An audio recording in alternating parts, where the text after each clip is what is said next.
Hello everyone, welcome to Nishanti academy. इस video में हम लोग डीआरडीओ जीटीओ यानी जूनियर ट्रांसलेशन ऑफिसर का प्रीवियस ईयर क्वेश्चन डिस्कस करेंगे। ये जो पेपर है ये 2018 का पेपर है। मैंने ऑलरेडी इसे टेलीग्राम चैनल पे शेयर करा हुआ है, तो आप वहां से इस पेपर को डाउनलोड कर सकते हैं। 2018 का जो ये पेपर है इसका पैटर्न 2022 के पैटर्न से डिफरेंट है। यहाँ पे आपको 100 क्वेश्चंस मिलेंगे। 100 मार्क्स का ये पेपर है और 2 घंटे में आपको कवर करना है। और इसके अंदर जो पैटर्न है वो ऐसा है कि पूरा पेपर 2 पार्ट्स में डिवाइडेड है। सबसे पहले पार्ट ए में आपको ऑब्जेक्टिव क्वेश्चंस दिया गया है। ये ऑब्जेक्टिव क्वेश्चन हिंदी और इंग्लिश पर बेस्ड है। मतलब यहाँ पे आपको हिंदी और इंग्लिश के 25-25 क्वेश्चंस दिखेंगे। हर क्वेश्चन 1 नंबर का है, तो टोटल 50 मार्क्स आपका यहाँ पे कवर हो रहा है। और इसी पेपर का पार्ट बी है जहां डिस्क्रिप्टिव के क्वेश्चंस दिखेंगे आपको 50 मार्क्स का। इसमें 40 मार्क्स का ट्रांसलेशन है, जिसमें से 20 मार्क्स का हिंदी टू इंग्लिश ट्रांसलेशन है और 20 मार्क्स का इंग्लिश टू हिंदी ट्रांसलेशन है और 10 मार्क्स का एक ऐसे दिया गया है। तो ओवरऑल आपका 50 मार्क्स का इधर हो गया। तो ओवरऑल टोटल कितना हो गया? 100 मार्क्स का ये पेपर है जिसे आपको 2 घंटे में करना है। अब आप जो पेपर दे रहे हैं 2022-23 का, इसके अंदर पैटर्न डिफरेंट है। पहले तो ये जो ऑब्जेक्टिव वाला जो पेपर है ये आपका सिर्फ होगा टीयर 1 में। तो टीयर 1 में 80 मार्क्स का सिर्फ आपका ऑब्जेक्टिव क्वेश्चंस होगा, जिसके अंदर आपको 40 क्वेश्चंस जो है हिंदी पर बेस पूछे जाएंगे और 40 क्वेश्चन इंग्लिश पर बेस पूछा जाएगा। इस टीयर 1 में जो स्टूडेंट्स क्वालिफाई करेंगे उनका फिर टीयर 2 का पेपर होगा, जहां डिस्क्रिप्टिव के क्वेश्चंस उन्हें मिलेंगे और उन्हें जो है फिर ट्रांसलेशन ऐसे के क्वेश्चंस दिए जाएंगे। मतलब इस बार 2022-23 के पैटर्न के अनुसार ये जो पार्ट बी है वो टीयर 2 बन गया है और जो पार्ट ए है वो टीयर 1 है। और दोनों पेपर अलग अलग टाइम में होंगे। टीयर 1 क्वालिफाई करने वाले बच्चे ही टीयर 2 दे पाएंगे। ठीक है, इस बार का ये पैटर्न है। हम लोग इस वीडियो में जो टीयर 1 के जो क्वेश्चंस जहां से आएंगे, मतलब जनरल हिंदी और जनरल इंग्लिश, इसके सारे ऑब्जेक्टिव क्वेश्चंस देखेंगे कि प्रीवियस ईयर क्वेश्चंस कैसे पूछे गए थे ना। प्रीवियस ईयर क्वेश्चंस करने से सबसे बड़ा फायदा ये होता है कि आपको टॉपिक समझ में आ जाता है कि कौन कौन से इंपॉर्टेंट टॉपिक्स हैं। तो जरूरी नहीं है कि आपको यही क्वेश्चन मिलेगा, लेकिन ये जरूरी है कि इन सारे टॉपिक से क्वेश्चंस मिलेगा। तो अगर आप ये टॉपिक्स जो भी आपको यहाँ पे कवर करवाया जाएगा वो अगर आप अच्छे से कर लेते हैं तो कहीं ना कहीं आपके मार्क्स बूस्ट होंगे। वीडियो स्टार्ट करने से पहले वे सारे स्टूडेंट्स जो डीआरडीओ जीटीओ एग्जाम का प्रिपरेशन कर रहे हैं, तो हम टीयर 1 और टीयर 2 का कंप्लीट कोर्स, जहां पे आपको जनरल हिंदी के सारे नोट्स, मतलब हिंदी लैंग्वेज, मतलब हिंदी में जो भी कंटेंट है उसके आपको सारे नोट्स मिल जाएंगे और प्लस टेस्ट मिलेगा। इंग्लिश के ऊपर videos plus notes plus test plus tier 1 का सारा सिलेबस और टीयर 2 का सारा सिलेबस, ये पूरा कोर्स हम आपको सिर्फ 400 में दे रहे हैं। ज्यादा जानकारी के लिए आप डिस्क्रिप्शन चेक कर सकते हैं, कमेंट बॉक्स में भी मैंने पिन करा हुआ है, डिटेल्स आप जरूर चेक करिए। अगर आपको कोर्स का कंटेंट चेक करना है कि इस कोर्स के अंदर क्या क्या चीजें इंक्लूड करी गई हैं अभी तक, तो आप निशांति एकेडमी ऐप जरूर डाउनलोड करिए और वहां पे आपको स्टोर सेक्शन पे DRDO GTO tier 1 and tier 2 का कोर्स आपको दिख जाएगा। उसके कंटेंट सेक्शन में जाकर के आप सारी चीजें चेक कर सकते हैं। ठीक है, किसी भी तरह का डाउट हो तो आप कमेंट बॉक्स पे कमेंट करके पूछ सकते हैं या फिर ऐप के चैट सेक्शन पे भी आप मुझसे बात कर सकते हैं। करते हैं इसे। सबसे पहले आपको जनरल हिंदी के क्वेश्चंस दिखेंगे। इसमें जनरल हिंदी के क्वेश्चंस में सबसे पहले मुहावरा गिवन है। तो सबसे पहला जो है वो है मेरा अंक भरना। अंक भरना का मतलब होता है किसी कोई जो अपना हो उसे गले लगाना, उससे लिपट के रहना। तो यहाँ पे क्या होगा? स्नेह से लिपटा लेना, ये इसका राइट आंसर होगा। कान काटना का मतलब होता है जो बहुत चतुर होता है उसके लिए वर्ड यूज होता है कान काटना। तो यहाँ पे बहुत चतुर होना, ये इसका राइट आंसर होगा। नेक्स्ट है मेरा जमीन आसमान एक करना। ये तो इजी है, मतलब सारी शक्ति लगा देना, ये इसका राइट आंसर होगा। नाक रगड़ना का मतलब होता है किसी के सामने गिड़गिड़ाना, तो यानी यहाँ पे होगा दीनता से प्रार्थना करना।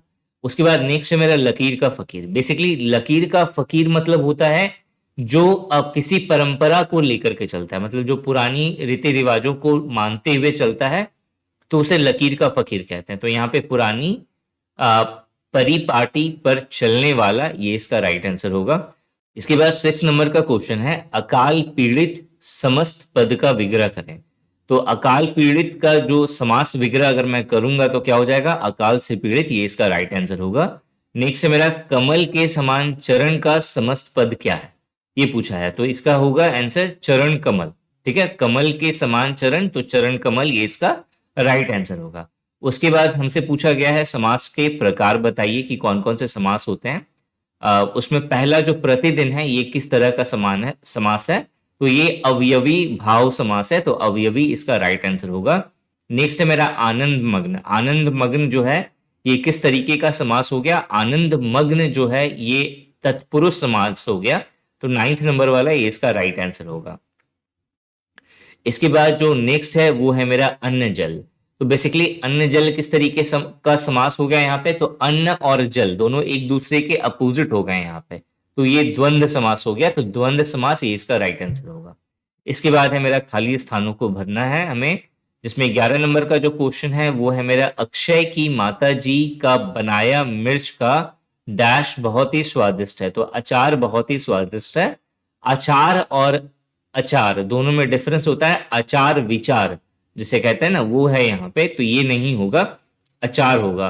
नेक्स्ट है मेरा केरल की छटा, तो छटा डी नंबर वाला ये इसका राइट आंसर होगा।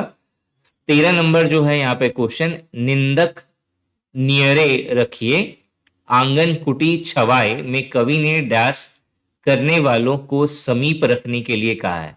देखो यहाँ पे निंदक नियरे रखिए, नियरे मतलब इंग्लिश वर्ड आ गया यहाँ पे, नियर मतलब सामने होता है, तो निंदक नियरे रखिए मतलब निंदक जो निंदा करते हैं उसे सामने रखिए। तो किसे सामने रखने की बात कही गई है, निंदा करने वालों को, तो इसका जो है राइट आंसर होगा निंदा करने वाला। नेक्स्ट मेरा संधि पूर्ण करें। अब हमें संधि विच्छेद वाला क्वेश्चन दिया हुआ है यहाँ पे। तल्लीन जो है वो किससे किससे मिलके बना हुआ है, तो एक लीन है, दूसरा है मेरा तत्, तत् जोड़ लीन जो है वो मेरा तल्लीन बनता है। तो 14 नंबर का जो राइट आंसर होगा वो ऑप्शन बी होगा। इसके बाद नेक्स्ट है मेरा क्वेश्चन नंबर 15, डैश प्लस ईश क्या कहलाएगा। तो राकेश है यहाँ पे, तो राका जोड़ ईश जो है वो मेरा राकेश बनता है। तो जो 15 का ए नंबर वाला जो ऑप्शन है ये मेरा राइट आंसर हो गया। 16 नंबर है मेरा डैश प्लस अंबर दिगंबर, तो मेरा दिक जोड़ अंबर जो है वो मेरा दिगंबर होता है। उसके बाद 17 नंबर है काक का तद्भव शब्द हमें बताना है, तो इसे कौवा जो होता है वही होता है यहाँ पे, तो कौवा यहाँ पे ये इसका राइट आंसर होगा। काग भी आई थिंक राइट आंसर होगा, तो काग या कौवा ये दोनों इसके राइट आंसर होंगे। उसके बाद 18 नंबर जलद का क्या अर्थ है, तो बादल को जलद कहते हैं हम लोग, तो जलद ये यहाँ पे जलद का जो अर्थ हो गया वो क्या हो गया, बादल हो गया। अब उसके बाद है मेरा जो हमें हिंदी में एक दिया हुआ है शब्द और उसका हमें इंग्लिश में उसका क्या मतलब होगा हमें ये बताना है। पहला जो है वो है मेरा सहोदर। बेसिकली सहोदर जो है वो सिबलिंग को कहते हैं, सिबलिंग का मतलब होता है जो भाई बहन होते हैं वो, तो यहाँ पे ब्रदर जो है ये इसका सिनोनिम हो गया। तो सहोदर का जो मतलब हो गया यहाँ पे ब्रदर।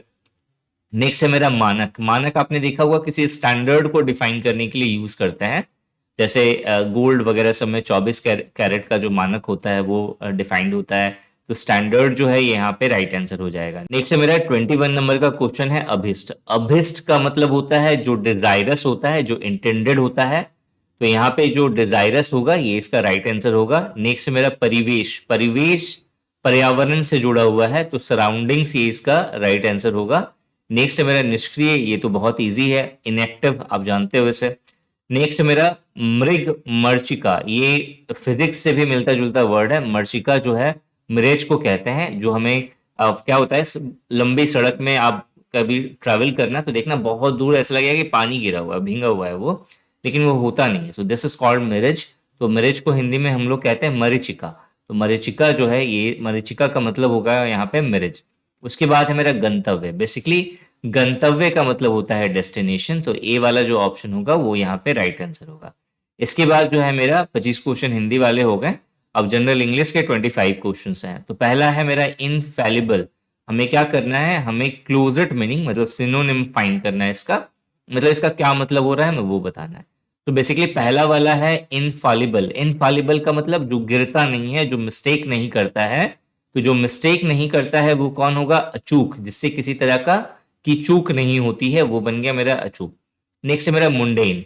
मुंडेन का मतलब जो बहुत ही नीरस हो, बहुत ही क्या बोलेंगे, स्लो हो, तो वो हो गया मेरा मुंडेन। सो इसका क्या हो जाएगा, मतलब धीमा।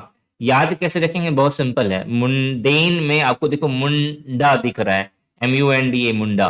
तो मुंडा जो है वो बहुत ही क्या है, नीरस है, बहुत ही बोरिंग है, बहुत स्लो है। अरे वो मुंडा बड़ा स्लो है यार। ठीक है, तो इस तरीके से जो है आप याद कर सकते हैं मुंडेन को। उसके बाद है मेरा इंडिजीनस। बेसिकली इंडिजीनस का मतलब होता है जो घर का बना हुआ रहे, मेक इन इंडिया का टैग लगा हुआ रहे, तो स्वदेशी जो है ये इसका राइट आंसर हो जाएगा। उसके बाद नेक्स्ट है मेरा रिलेवेंस। बेसिकली रिलेवेंस मतलब जो रिलेवेंट है, जो पारस्परिक है, जो प्रस्तुतता जो है, ये इसका राइट आंसर होगा। उसके बाद है मेरा मैंडेटरी। मैंडेटरी मतलब जो अनिवार्य है, जो नेसेसरी है, ये इसका ए वाला जो ऑप्शन है ये इसका राइट आंसर हो जाएगा। नेक्स्ट हमें एक सिनोनिम फाइंड करना है। पहला वाला है एलिवेट, किसी चीज का बढ़ जाना, यानी कि रेज इसका राइट आंसर होगा। उसके बाद है मेरा एंटीसीडेंट। एंटीसीडेंट मतलब जो पास्ट या पुराने समय से रिलेटेड है, तो प्रीडिसेसर जो है ये इसका राइट आंसर होगा। नेक्स्ट है मेरा रेगुलेट करना। कोई चीजें अगर रेगुलेट हो रही है तो इसका मतलब क्या कर रहे हैं, हम उसे एडजस्ट कर रहे हैं। तो एडजस्ट ये इसका मिलता जुलता सिनोनिम हो गया। हमें एंटोनिम उसके बाद फाइंड करना है। बेसिकली एंटोनिम में पहला है मेरा कंटेम्पररी। कंटेम्पररी मतलब किसी एक टाइम पीरियड का होना। जैसे अगर मेरा समय चल रहा है 2023, तो इस समय में कोई अगर और होगा तो हम उसे कंटेम्पररी बोलेंगे। किसी तरह का इवेंट हो गया तो कंटेम्पररी ऑफ 2023, 2023 का कंटेम्पररी है ये इवेंट। तो इसका अपोजिट क्या हो सकेगा, मतलब क्या हो सकता है, तो इसका अपोजिट होगा जो इस टाइम पीरियड का नहीं है, जो थोड़ा सा अलग हटके हो, तो क्या हो जाएगा, ऑब्सोलीट हो जाएगा इसका मतलब। ठीक है, ऑब्सोलीट का मतलब जो अभी का नहीं है, जो ओल्ड हो गया है, जो अभी के समय में लेटेस्ट नहीं चल रहा है, ट्रेंड में नहीं है, उसे ऑब्सोलीट कहेंगे। नेक्स्ट है मेरा प्री रिक्विजिट। प्री रिक्विजिट का मतलब जो बहुत ज्यादा नेसेसरी है, बहुत ज्यादा नीडफुल है, तो यहाँ पे हो जाएगा इसका अपोजिट क्या हो जाएगा, अननेसेसरी। ठीक है, तो अननेसेसरी इसका राइट आंसर हो जाएगा। यहाँ पे थोड़ा सा प्रोनाउंसिएशन में दिक्कत हो सकती है क्योंकि थोड़ा जीभ में थोड़ा सा कटा हुआ है, इसलिए बोलने में बड़ी दिक्कत हो रही है मुझे। ठीक है, बाकी आप देख लेना, एडजस्ट कर लेना। 36 नंबर का जो क्वेश्चन है, यहाँ से हमें एरर के क्वेश्चंस दिए हुए हैं। एरर ये ना, एरर के क्वेश्चंस दिए हुए हैं। पहला है he used to get scolded for being lazy in working. So in working भी सही है और वाइल वर्किंग भी सही होता है, दोनों का अपना अपना सेंस है। अगर इस सेंटेंस को अगर अच्छे से देखा जाए तो ये सेंटेंस ये कह रहा है he use to get scolded for being lazy in working. मतलब देखो दो तरह की चीजें होती है। अगर यहाँ पे वाइल वर्किंग हो जाएगा उसका भी एक अलग मतलब बन गया, इन वर्किंग हो गया उसका भी एक अलग मतलब बन गया। तो he use to get scolded for being lazy in working, इसका मतलब ये है, जैसे सपोज करो कि आपने कभी कभी देखा हुआ कुछ लोगों को या घर के किसी फैमिली मेंबर को, कोई छोटा बच्चा है, उसे बोल दिया जाए सुबह सुबह कि बाबू ये काम कर दे, वो बड़ा जो है ना धीरे धीरे स्लो मोशन में जो है स्टार्ट होता है, अपना जो काम कर रहा होता है या सो रहा होता है, बहुत धीरे धीरे जो है उठता है। मतलब वो बताना चाहता है कि मैं इस काम को करने में इंटरेस्टेड नहीं हूँ। ठीक है, सो he use to get scolded for being lazy in working. मतलब किसी को अगर कोई काम दिया गया है तो वो काम करने में आसकत दिखा रहा है, तो उसे डांटा गया। मतलब इसका इस तरीके का निकला। ठीक है, तो वो काम को करने में आसकत दिखा रहा है, मतलब वो काम नहीं करना चाह रहा है, इसीलिए उसे डांटा जा रहा है। ठीक है, सो यहां पे इसका मतलब इन वर्किंग का मतलब ये हो गया। लेकिन वही अगर वाइल वर्किंग यहां पे हो जाता, इसका मतलब ये होता कोई किसी को काम दिया गया है वो करने के लिए और वो काम कर रहा है, लेकिन बहुत स्लो तरीके से कर रहा है, बहुत लेजी तरीके से कर रहा है, तो वहां पे वाइल वर्किंग होता। तो यानी दोनों केसेस में ये सेंटेंस करेक्ट हो जाता। तो इसका जो ऑप्शन होगा डी वाला, नो एरर, ये इसका राइट आंसर होगा। 37 नंबर का क्वेश्चन है, good teachers encourage their students to think out of the box नहीं होता है, यहां पे होता है मेरा आउटसाइड ऑफ द बॉक्स। यहां पे जो राइट फ्रेज है वो है मेरा outside of the box. Outside of the box का मतलब यहां पे ये होगा कि जो लोगों की मेंटेलिटी है, ठीक है, जो अच्छे टीचर्स हैं वो अपने स्टूडेंट्स को कहते हैं कि जो अभी जो लीड में चल रहा है उससे ना फॉलो करके थोड़ा अलग हट करके सोचना चाहिए इंसान को। ठीक है, सो ये इस सेंटेंस का सेंस हो गया। 38 नंबर का क्वेश्चन है, all around the world governments are having a hard time keeping up with the pace of technological progress. बिल्कुल सही सेंटेंस है। सेंटेंस ये कह रहा है ऑल अराउंड द वर्ल्ड, मतलब पूरे संसार में governments are having a hard time, governments का भी क्या चल रहा है, हार्ड समय चल रहा है, keeping up with the pace of technological progress, जिस तरह से टेक्नोलॉजी प्रोग्रेस कर रही है उसके साथ एक मतलब पेस को मेंटेन कर पाना ये जो है नहीं हो पा रहा है गवर्नमेंट से, तो ये उनके लिए हार्ड समय चल रहा है। तो बिल्कुल सही सेंटेंस है यहाँ पे। अगर आपको ये क्वेश्चन सही लग रहे हैं और आपको लग रहा है ये किसी तरह से आपके एग्जाम में आपकी हेल्प करेंगे तो इस चैनल को जरूर सब्सक्राइब करिए और शेयर करिए इसे ज्यादा से ज्यादा, ताकि ज्यादा से ज्यादा जो है लोग मेरे से जुड़े और उनके एग्जाम में मैं किसी ना किसी तरह से हेल्प कर सकूं। 39 नंबर का क्वेश्चन है, आई asked her that whether she know. देखो यहाँ पे ये बहुत सिंपल है ये क्वेश्चन पकड़ना कि मतलब यहाँ पे क्या मिस्टेक है। दैट और वेदर दोनों एक साथ नहीं आ सकता कभी भी डायरेक्ट इनडायरेक्ट वाले केस में। सो यहाँ पे I asked her whether she knew about the statical anomaly. Anomaly का मतलब होता है कुछ अलग हट करके, कुछ दिमाग मतलब जैसे जो मतलब एनोमेली का मतलब यहाँ पे हो जाएगा सामान्य से अलग, मतलब एनोमेलस बिहेवियर, मतलब जो सोशल बिहेवियर नहीं है। आपने देखा कि एक नॉर्मल इंसान जो है इस तरीके से बिहेव करता है, लेकिन आपने अचानक से किसी एक आदमी को देख लिया वो जो है वो अलग हट के बिहेव कर रहा है, जो मतलब जो नॉर्मली बिहेव होना चाहिए उससे अलग हट के बिहेव कर रहा है, तो आप उसे कहोगे एनोमेलस नेचर वाला जो ये पर्सन है। समझ में आया? तो एनोमेली यहाँ पे उसी से मिलता जुलता वर्ड हो गया। तो statistical anomaly in the data. सो यहाँ पे दैट गलत हो गया, यहाँ पे क्या हो जाएगा, वेदर ही होगा, दैट नहीं होगा। दैट और वेदर दोनों साथ में नहीं होता।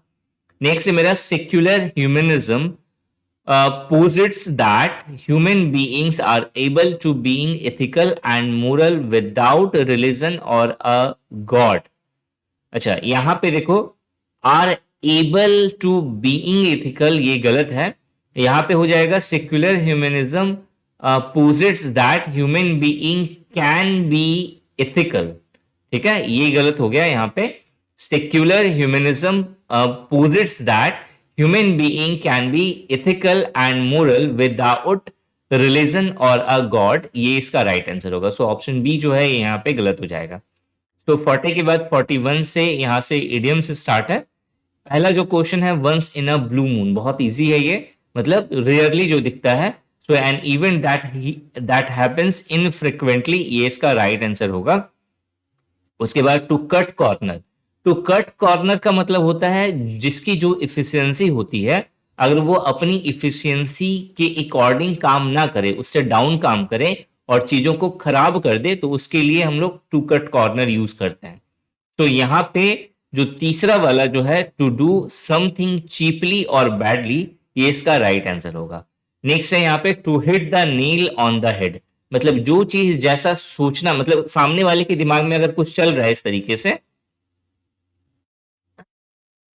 तो अगर सामने वाले के दिमाग में कुछ चल रहा है और आपने वही चीजें डिट्टो कह दी और सामने वाला शॉक्ड हो गया कि अरे मैं सोच रहा था इसने कह दिया, तो इसका मतलब ये हुआ to hit the nail on the head, आपने उसके सर पे सीधा नेल से मार दिया। ठीक है, मतलब एकदम हिट कर देना, जो सामने वाला सोचने जा रहा है या करने जा रहा है आप उस चीज को कर लो, तो उसके लिए हम लोग to hit the nail on the head use करते हैं। सो यहाँ पे होगा describe exactly what is causing a situation और अ प्रॉब्लम। ठीक है, सो बी ऑप्शन जो है ये यहाँ पे राइट आंसर होगा।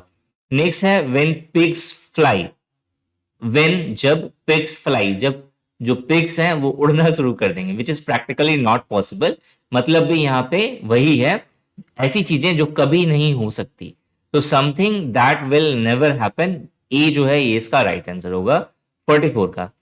45 नंबर का क्वेश्चन देखते हैं, यू से speak of the devil when, speak of the devil का मतलब हिंदी में एक कहावत है ना, शैतान का नाम लिया और शैतान हाजिर। ठीक है, तो यहां भी वही हो गया, यहाँ मतलब यहाँ पे ये हुआ the person you are just talking about actually turn up at the moment, मतलब अचानक से वही आदमी क्या हो जाए, आ जाए, सामने दिख जाए।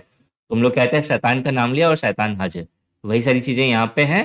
46 नंबर का जो क्वेश्चन है यहाँ पे पीपल, मतलब फिल इन द ब्लैंक्स हमें गिवन है, people with sitting jobs, people with sitting jobs have होगा, तो हैव जो है ये यहाँ पे राइट आंसर होगा। उसके बाद 47 है the projections assume a future populace who dash to help realize the vision we offer, The projection assume a future populace. The projections assume a future populace who will step up to help realize a vision we offer. A number वाला option ये यहाँ पे right answer होगा. उसके बाद यहाँ पे 48 number का क्वेश्चन है, before the ground attack dash the enemies planes had decimated our defence. देखो यहाँ पे जो 48 नंबर का क्वेश्चन है, यहाँ पे पास्ट के दो इवेंट्स गिवन है. यहाँ पे before the ground attack took place the enemies planes had decimated our defences. मतलब दो इवेंट है, एक जो है कि ग्राउंड अटैक करने से पहले एनिमीज के प्लेन ने क्या करा, हमारा जो डिफेंस था उसे डेसिमेटेड कर दिया, मतलब उसे ध्वस्त कर दिया. तो दो पास्ट के जब भी दो इवेंट्स होते हैं तो उसमें से जो पहला इवेंट हुआ है वो मतलब दोनों पास्ट के इवेंट है, लेकिन उसमें से जो पहले हो चुका है उसके लिए हैड लगता है जो यहाँ पे लगा हुआ है, और उसके बाद जो इवेंट हुआ है उसके लिए जो है second form of verb use होता है, तो टुक प्लेस यहाँ पे है. तो यानी ए वाला ऑप्शन जो है ये इसका राइट आंसर होगा. ठीक है, नेक्स्ट हम लोग 49 नंबर पे आते हैं. 49 नंबर का क्वेश्चन है यहाँ पे, if any mall functions developed the backup generator dash automatically. If any malfunctions developed, the backup generator would turn on automatically होगा. तो बी नंबर ऑप्शन ये इसका राइट आंसर है. 50 नंबर वाला जो क्वेश्चन है वो है मेरा, Galileo dash the inclined plane to study the motion of object. तो गैलीलियो यूज होगा यहाँ पे क्योंकि पास्ट की चीजें हैं, तो Galileo use the inclined plane to study the motion of the object. इसके बाद डिस्क्रिप्टिव का पेपर है. ऑलरेडी ये पेपर जो है आपको टेलीग्राम चैनल पे मिल जाएगा अगर आपने निशांत एकेडमी ऐप डाउनलोड करा हुआ है और उसके बैचेस में आप जुड़े हुए हैं डीआरडीओ वाले बैच में, तो आपको वहां पे भी ये पेपर मिल जाएगा, आप वहां से भी डाउनलोड कर सकते हैं. ठीक है, इस वीडियो में हम लोगों ने हिंदी और इंग्लिश के टोटल 50 क्वेश्चंस देखे. अगर कोई भी डाउट होगा तो कमेंट सेक्शन में कमेंट करके जरूर पूछिएगा. Thanks for watching this video and wish you good luck for your paper.